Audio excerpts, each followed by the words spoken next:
wabarakatuh. Nama saya Eis Rahma Fujiani. Saya mahasiswa PPG Daljab kategori 2 tahun 2022 Universitas Wijaya Kusuma, Surabaya. Di PPL aksi keempat ini saya menyampaikan materi mengenai teks eksplanasi, yaitu mengidentifikasi informasi teks eksplanasi. Assalamualaikum warahmatullahi wabarakatuh. Waalaikumsalam. Selamat pagi. Pagi. Apa kabar? Baik. Alhamdulillah. Bagaimana suasana hati kalian hari ini? Bahagia ya? Baik. Sudah siap untuk mengikuti proses pembelajaran? Siap. Baik. Sebelum proses pembelajaran dimulai, kita berdoa bersama terlebih dahulu. Kelas dipimpin doa. Siap. Doa mulai.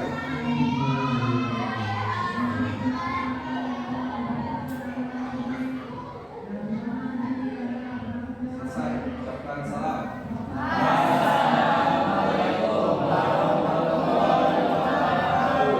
Waalaikumsalam warahmatullahi wabarakatuh. Ibu cek presensi kehadiran terlebih dahulu ya.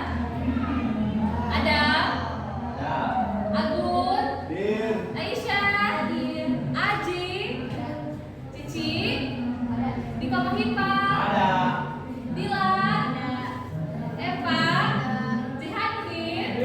Ibu akan mengajak kalian untuk menyanyikan lagu nasional. Semuanya silahkan berdiri.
Sebelum melakukan proses pembelajaran, ini Ibu sampaikan mengenai kompetensi dasar dan tujuan pembelajaran. Kompetensi dasar mengidentifikasi informasi pengetahuan dan urutan kejadian dalam teks eksplanasi. Kemudian tujuan pembelajaran di sini kita melalui kejadian di lingkungan sekitar. Peserta didik dapat menyebutkan, menunjukkan, dan mengidentifikasi pengertian, gagasan umum dan ciri umum teks eksplanasi dengan tepat dan bertanggung jawab. Baik, sebelum memulai, coba semuanya berdiri dulu. Kita tepuk semangat dulu. Yuk.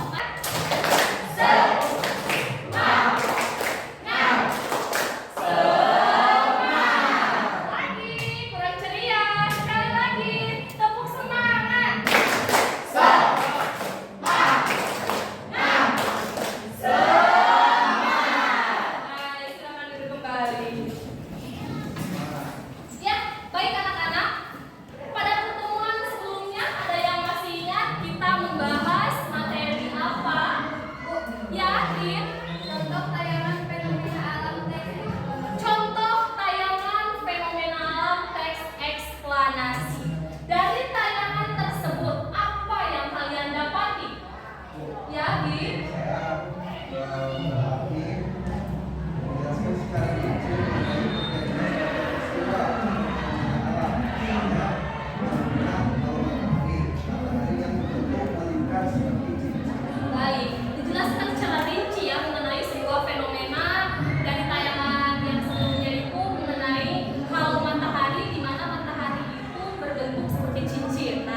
tapi kita bersembunyi seperti itu. Ya, baik anak-anak, dirasa dari penyampaian materi teks eksplanasi pada pertemuan sebelumnya dengan memperlihatkan tayangan video mengenai peristiwa alam sudah kalian pahami, dan pada pertemuan hari ini Ibu akan memberikan contoh tayangan video kembali. Tapi sebelum itu, Ibu akan membagikan kelompok sesuai dengan kesepakatan kelompok pertemuan sebelumnya. Baik itu kelompok 1 ada Adam, Albun, Aisyah, Aji, dan Sane. Kelompok 2 Cici, Dika, Dila, Eka Widianto. Kelompok 3 Jehadudin, Rista, M. Sahtul, Muslim, dan Sofyan. Kemudian kelompok 4 Nazala, Nurmila, Nisa, Randi, dan Sumina. Dan kelompok terakhir Robin, Rina, Rian, Windy, dan Siti Septiani. Ya, nah itu ulas kembali. Ada yang belum bagian kelompok? Tidak ada ya? Tidak ada yang protes ya? Baik, semuanya boleh sekarang untuk bergabung dengan kelompoknya masing-masing. Silakan.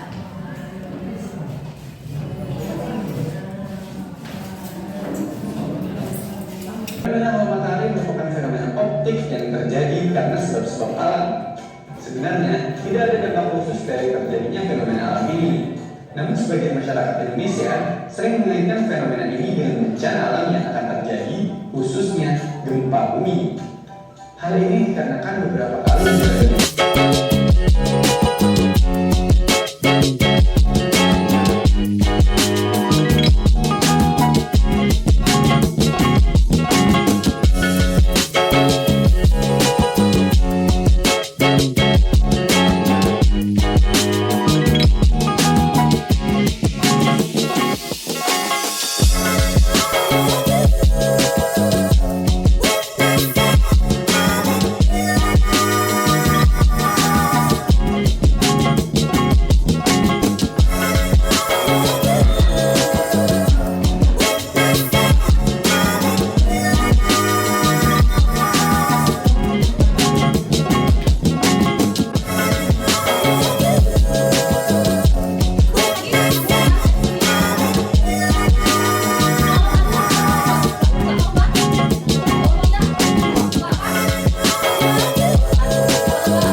Assalamualaikum warahmatullahi wabarakatuh. Waalaikumsalam warahmatullahi wabarakatuh. Saya Robi Nugraha. Saya di sini mewakili dari kelompok 1 untuk mempresentasikan hasil kerja kami. Di sini saya akan membacakan eksplanasi tentang fenomena alam yang terjadi, yaitu fenomena alamnya yaitu petir, kilat atau halilintar adalah gejala alam yang biasanya muncul pada saat musim hujan. Saat langit memunculkan kilatan cahaya sesaat yang menyilaukan. Beberapa saat kemudian disusul dengan suara menggelegar yang disebut gurung. Perbedaan waktu kemunculan ini disebabkan adanya perbedaan antara kecepatan suara dan kecepatan cahaya. Petir terjadi karena adanya perbedaan potensial antara awan dan bumi atau dengan awan lainnya. Proses terjadinya muatan pada awan karena dia bergerak terus-menerus secara teratur, dan selama pergerakannya dia akan berinteraksi dengan awan lainnya sehingga muatan negatif akan terkumpul pada salah satu sisi, bisa dari atas, bisa atau di bawah. Sedangkan muatan positif berkumpul pada sisi sebaliknya. Jika perbedaan potensial antara awan dan bumi cukup besar, maka akan terjadi pembuangan muatan negatif atau elektron dari awan ke bumi atau sebaliknya untuk mencapai kesetimbangan. Pada proses pembuangan muatan ini, media yang dilalui elektron adalah udara. Pada saat elektron mampu menembus ambang. Ya, baik. Kita tepuk tangan untuk kelompok 1. Ya. Ya. Untuk pertanyaannya? Pertanyaannya langsung aja, Bu. Ya, silakan langsung aja lagi. Pertanyaan pertama itu adalah mengapa petir hanya ditemukan saat musim hujan? Jawabannya karena pada keadaan tersebut udara mengandung kadar air yang lebih tinggi sehingga daya isolasinya turun dan arus lebih mudah mengalir. Karena adanya awan dan yang bermuatan positif dan negatif, maka petir juga bisa terjadi antara awan yang berbeda muatan. Kemudian pertanyaan kedua, bagaimana terjadinya fenomena petir? Jawabannya, proses terjadinya petir yang pertama adalah adanya panas matahari yang menguapkan air.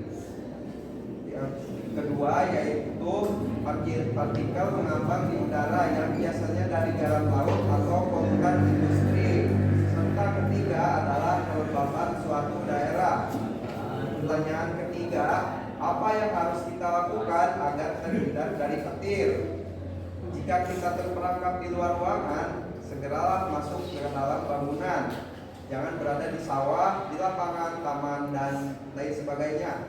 Jika sedang di kolam renang dan terlihat tanda-tanda awan sudah mulai gelap, segeralah keluar karena kolam renang merupakan salah satu sasaran petir. Pertanyaan keempat, tentukan gagasan umum dalam teks yang berjudul Fenomena Alam Terjadinya Petir. Gagasan umumnya yaitu petir, kilat, atau halilintar adalah gejala alam yang biasanya muncul pada saat musim hujan. Dan pertanyaan yang terakhir, pertanyaan kelima, tentukanlah fakta teks yang berjudul Fenomena Alam Terjadinya Petir. Faktanya itu adalah petir, kilat, atau halilintar adalah gejala alam yang biasanya muncul pada saat musim hujan. Saat langit memunculkan kilatan cahaya sesaat yang menyilaukan. Beberapa saat kemudian disusul dengan suara menggelegar yang disebut guru. Perbedaan waktu kemunculan ini disebabkan adanya perbedaan antara kecepatan suara dan kecepatan cahaya. Sekian dari saya. Assalamualaikum warahmatullahi wabarakatuh.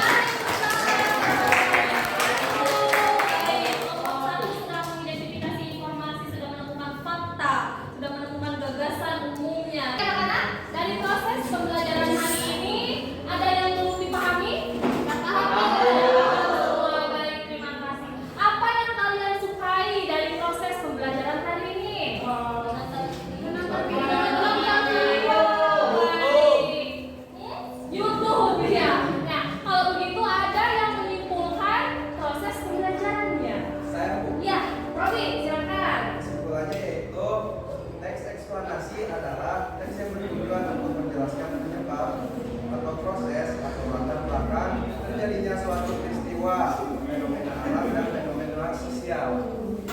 Ya, baik, ditemukan.